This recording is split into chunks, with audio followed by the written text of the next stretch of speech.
I thought our family tradition was normal. Now I know the disgusting truth. Some families have weird traditions. Mine was no different. For as long as I can remember, every Friday night my father took me down to the beach to look at the waves. I always thought it was innocent. I just never understood the horrifying reality of what he was doing to me. We didn't follow any other routines with the rest of the family. We barely even ate meals in the same room. But regardless of the weather or conflicts or any other excuses, at exactly 7 o'clock, my father would always drive me, and only me, down to the beach to look at the waves. That habit became more sacred than religion, and almost more important than school. We never missed a Friday, not one single time. My earliest memories of these trips were positive.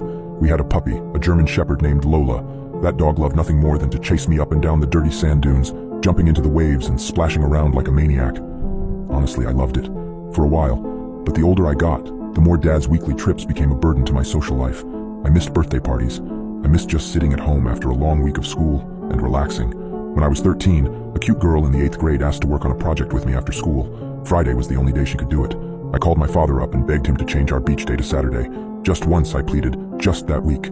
But he just said no, come home, and hung up the phone. His curt response made me furious. I was not the type to disrespect my father, but at the same time, I was a teenager. Hormones pumped through my veins. The idea of a big kid like me playing with his father at the beach seemed stupid and childish. I hated him for making me go. So for the first time in my life, I ignored my father's tradition and stayed at school until well past 6.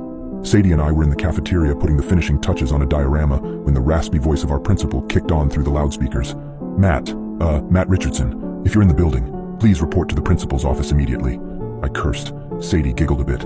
I picked up my books and slammed them into my backpack, promising to see her Monday, as a powder keg of rage built up inside my gut. I paced the empty halls once or twice, just to calm down, before I waltzed into the principal's office to find my father red-faced and furious, a perfect recipe for disaster. Get in the car, now, we have to go, he fumed, and turned to the principal. Thank you, Bill, for the announcement. We're late for soccer practice. My father grabbed me by the collar the moment we left the office.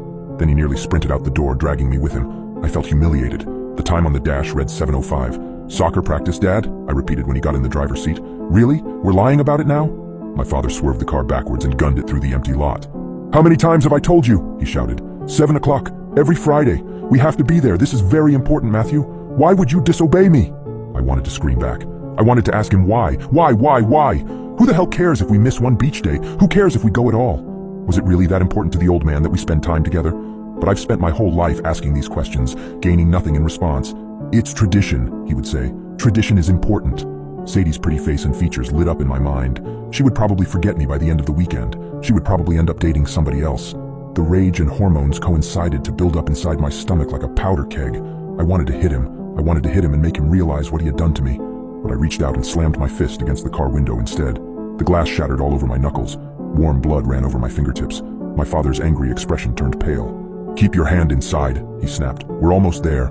We arrived at the beach in the pouring rain and parked by the old prison. My father cut the engine and nearly jumped out of his seat and into the rain. He had one of those flip phones back then, the type that got shitty service too far away from the towers. He danced around dramatically trying to find a signal to place a call. You should have effing listened to me, Matthew, he ranted. Why didn't you listen to me?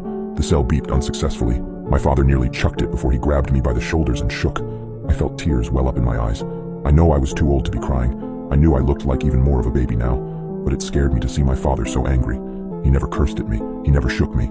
My dad was the type of guy to offer a pat on the back and warm conversation as reassurance. He never acted this way. I pushed him back.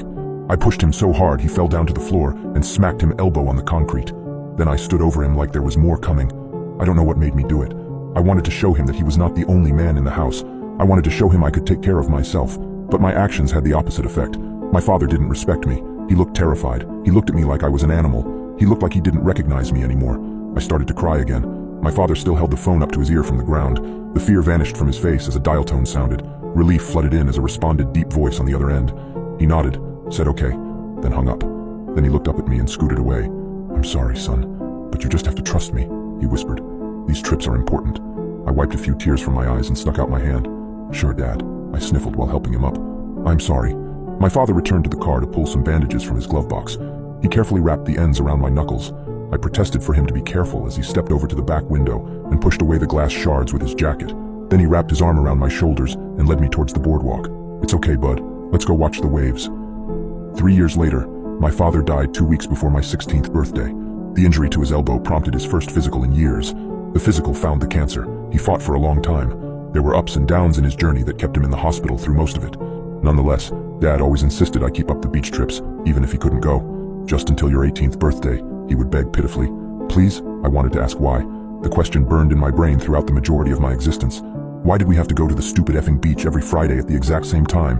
Why did it matter? But ever since that day we fought, I reconciled to never make my father that disappointed in me again. And so I went, even after he passed, and I never asked why.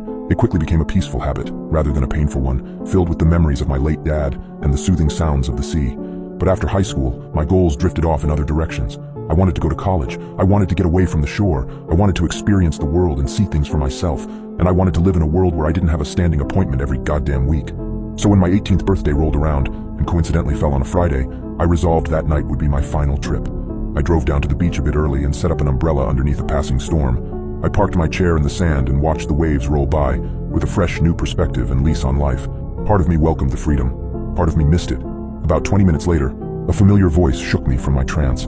I turned around to see my mother in a sundress. "Your father always intended to tell you this," she muttered as she pulled over her own beach chair. "And a little birdie told me today is your 18th birthday." I smiled and stood to give her a peck on the forehead. This made me think, did she know the reason for the tradition? "Back in the 80s, she said while sitting down. "Back in the 80s, your father and I liked to go out to the bars and drink. I know that probably sounds weird to you now, but we were young, and your father was a hell of a dancer." I laughed. She didn't. One night, we went to this beach bar on the edge of town, and we got into a fight. Mom allowed herself a small smile. It was one of those bad but stupid fights, you know. I don't even remember the reason. I think he said something mean about my friend. She paused and caught her breath. "Anyway, we got separated. Your father marched off to the bar and got caught in line ordering drinks. I stormed off to the bathroom to drive home my point. I wanted to make him feel it, you know. But on my way out of the toilet, a man stopped me." She looked at me pensively. "He had long black hair, kind of like yours. A broad jaw, kind blue eyes, denim jacket and denim jeans. Very handsome," she sighed. "I talked to the man for a while, and when your dad didn't come back, I followed him outside for a cigarette." My mom looked stressed, almost as if she was on the verge of tears. I didn't stop her to ask why. Maybe I was naive. Maybe I thought nothing bad could happen. I was born in this town. I grew up in this town. I knew everyone but him. And something about that face just seemed so mysterious. He was new. Fresh blood. My mother looked away as tears started to fill her wrinkled eyes. The next sentence spilled out of her like a confession. "I don't remember the He smacked my head so hard on the car door that I passed out. I woke up in the parking lot, and I'm thankful for that. The other girls were not so lucky." She stared at me, suddenly becoming stoic. 6 in total, but only 1 became pregnant. "You were born 9 months later, a healthy, happy baby." I felt the color leave my face. No, I wanted to scream the word 1,000 times. No, no, no. "Your father and I attended the trial. I testified.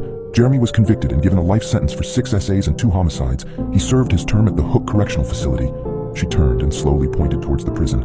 My world collapsed around me. "Why, Mom? Why am I here?" My mother couldn't hold in her sobs any longer. "Honey, he knew about you. I don't know how," she choked. "He said he could hurt you. He said he could kill you. Even from the inside, you know. He said he had friends. We couldn't take the chance.